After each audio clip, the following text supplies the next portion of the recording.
Jess, welcome back to Miami. Obviously, you've had a lot of success here at this tournament. Can you just talk about your preparations coming in for the event and how you're looking forward to playing here?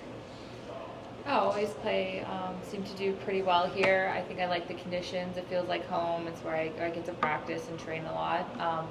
So it's always nice coming back. I think it just feels like familiar conditions and what I'm used to. So I tend to have good results here. Hopefully I can keep that trend going this year. I always seem to manage, to find my game and play pretty well. So I'm hoping that will happen again this week. Jessica, to piggyback on that, Adam Ross with Florida Tennis, you talked about in the past how much you love being at Dolphin Stadium. Can you talk about some of your memories here at tennis and non-tennis? Yes, obviously, like I said, pretty good memories here tennis-wise. Played a lot of crazy matches here, late-night matches, hot matches. But being able to play inside the stadium is pretty cool, considering I know, like, with the football team that I can also be on the field in a totally different environment. So it's fun to see how the space really feels different and transitions between this tournament and a Dolphins and Bills game. So it's pretty cool to see. And I was here, I've been here for Dolphins games. Actually didn't get to go this year because we played them, I think, here late in the year when I was in Australia. So I wasn't able to go this year, but usually always make it down for a Miami Bills game. And it's always a lot of fun. It's always really hot and super humid. But it's cool. Yeah, I feel like I've been here a lot at this stadium. And you've been so solid for so long as a player, yet you've made a change from David Witt, I believe, I think it's Mark Knowles, and that's Mark Marklin, yeah. Mark Marklin. Yeah, both of You've them. made that change. What prompted that change? What do you hope to accomplish with that change, and what are your goals for this tournament? There's a lot in there. So yeah, I feel like I was just needed something new. I feel like I needed a change. I felt like I wanted to challenge myself. I felt a little bit on autopilot for the last year or so, specifically, where I was just playing a lot, and I don't know if I felt like I was part of a process where, still as a player, obviously you want to win and you want to win matches, but I think the biggest thing as a player, which is what I did so well with David when we first started, is working on things and trying to improve as a tennis player, not just your ranking, not just winning events, but I think you have to be improving as a player constantly. And that's where you find joy in the game, joy of being a tennis player as well. And I felt like I lost a little bit of that in the last year, which sounds crazy because I still played really well, but there were definitely times where I think I was just playing, which is great, but I'm turning 30, I'm want to make some bigger results. Like, there's changes going on. Like, I'm not the same person as I was when I was 25 years old. So I wanted to kind of fall back into that feeling of like loving the process of what I'm doing and getting better as a player. And I felt like I needed a change to do that. And I obviously am very appreciative of everything Dave and I accomplished, which was amazing. And I wouldn't change that for anything, obviously. Being able to get to 3 in the world and have all the results I've had the last 3 so years, I never would have thought that before when I was 20 or when I was going through a hard time. So, real quick follow-up on that. You're immersed in the football world, obviously, with your family. Are there any similarities between a successful football team making a coaching change and a successful tennis player making a coaching change? Yeah, it's definitely a change. I think our coach always says to enjoy the process. It's become kind of like a joke with the fans. Like, it's all about the process with Sean, but it's really true. And I definitely think there is a period where it's change. I mean, you get comfortable with somebody for so long, and then any type of change is different. That's why you do it, right? That's why it's a change. So I think it'll definitely be like that, a little bit of a process to get used to who I'm working with and just a different dynamic. But so far I'm really enjoying it, and I'm excited for the challenge of trying something different and being in an uncomfortable position. And I think everyone in every sport kind of has that feeling, definitely. Jessica, Alex from UPI. I was curious, we saw the news today about Sabalenka. I was wondering, what's it mean to see her out there, and how do you support a player during a time like that, what she's going through?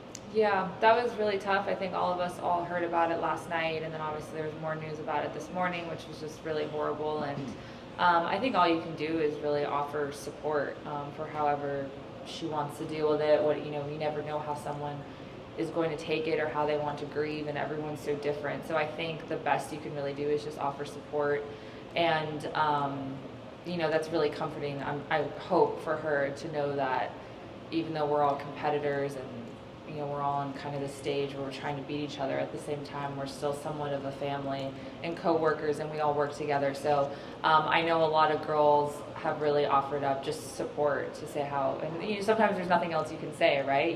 Sometimes a lot of times there's nothing you can say. It's just, hey, I'm here for you if you ever need to talk or anything. And I think that's something that a lot of the girls have been doing today. Hey Jess, Cindy Schmerler from New York Times.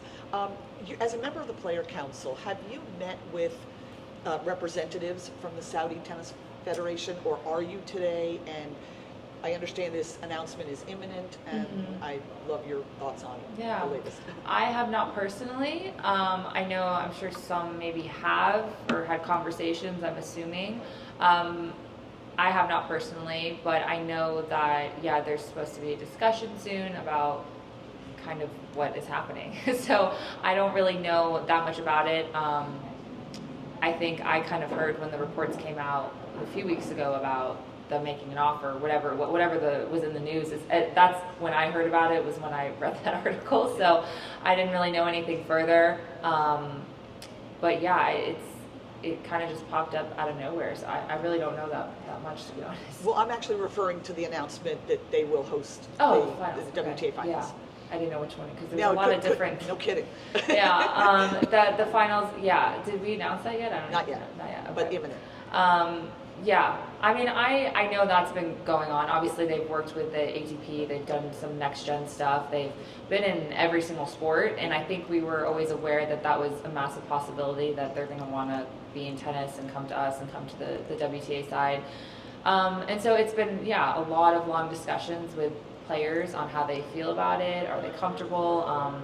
What other stipulations come with it? How can we make this maybe a positive story? What the pros and cons, like basically what are all the pros, what are all the cons? How do we outweigh them against each other, and what makes the most sense? So that's been a discussion that's been going on for a while. And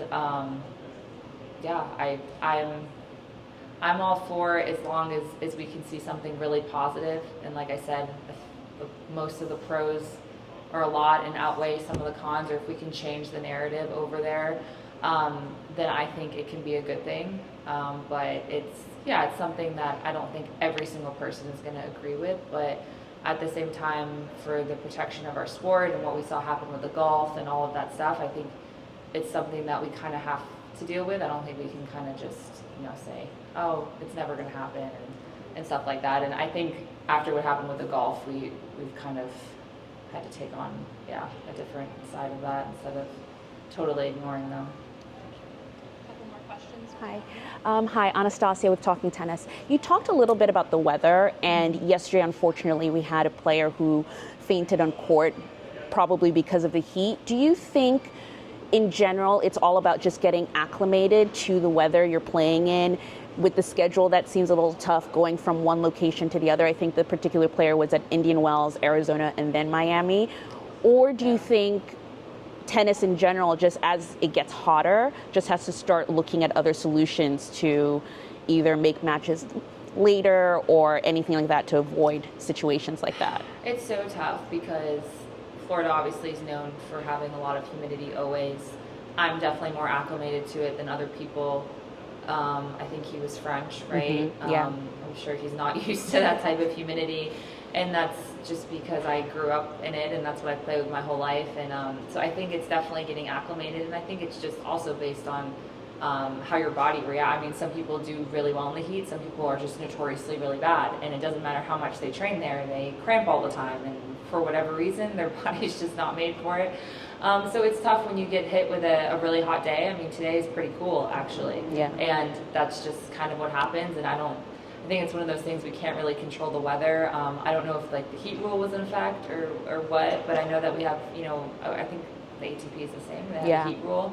But I don't really know what you can do about it. I think it's part of our sport is being able to handle the conditions. Obviously, it's not great when you see someone like actually get, their health is in serious, risk because of it. So that's, never good. And we're always taught as athletes to push through it and to be tough and all this stuff. But sometimes Mother Nature has other plans, and that's unfortunate. But yeah, I mean, of course, I think it would be great if our swings were kind of similar, weather conditions. I even think in the summer it's not too bad because, you're playing in hot places every kind of week. But here, yeah, the contrast of playing in Indian Wells and playing here, it's completely different, especially if you went and played that Arizona Challenger, which is the same kind of as Indian Wells. It's dry heat. But yeah, I mean, that would always be better for players. And I know some events do have later starts, like in DC or something like that, where they start because the heat is unbearable. So I think we can always look at stuff like that, I think, in the future. But to be honest, yesterday, I've lived here, everyone said it hasn't actually been hot at all in the last couple of days. It just got really humid. A couple storms rolled through. Honestly, it's just for the Florida weather. So I'm not really sure. It was honestly just unlucky, and you just hope you don't have to play on the day that there's like a heat rule in effect. But yeah, I don't know. Last question in the back. Hey Jess, just going off of that, we had Francis and Taylor come by earlier comparing Indian Wells and Miami, and Taylor said that the difference in the balls is actually more the factor than the change in condition or the courts. I'm curious where you fall on that. I don't know if WTA changed your balls. Yeah, I think we both changed balls, but I think we have a different ball, but I think it's still regular duty. They might be extra duty this week. I'm not sure because we were both regular duty in Indian Wells, allegedly. But I think it just depends. I think there's definitely certain balls that play better in certain conditions, and then that can also affect the court. Like in Indian Wells, the court's super gritty, so it just chews up the ball in 2 seconds. Here it's a little bit smoother and faster, so it definitely is different.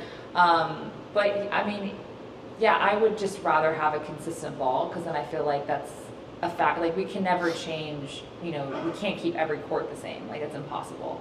So to me, yeah, if we could just at least keep the same ball every single week, we would at least get a handle on that variable. And then there's other variables that we can kind of just let go. But when you're constantly switching with all of them, it makes it, really tough. And the conditions are just, night and day. And throwing a totally different ball where you have to change your tension and all this stuff on top of that is not ideal. It's something that you felt in your own practices. Oh yeah, definitely. Yeah, I've gone through like 20 tensions. All right. We're all Thank you, feeling the everyone. same thing. Thank you. Thank you. Have a Can I good day. walk with you for one question? Yeah, you can come up here real quick. Thanks. I'll be quick, I promise.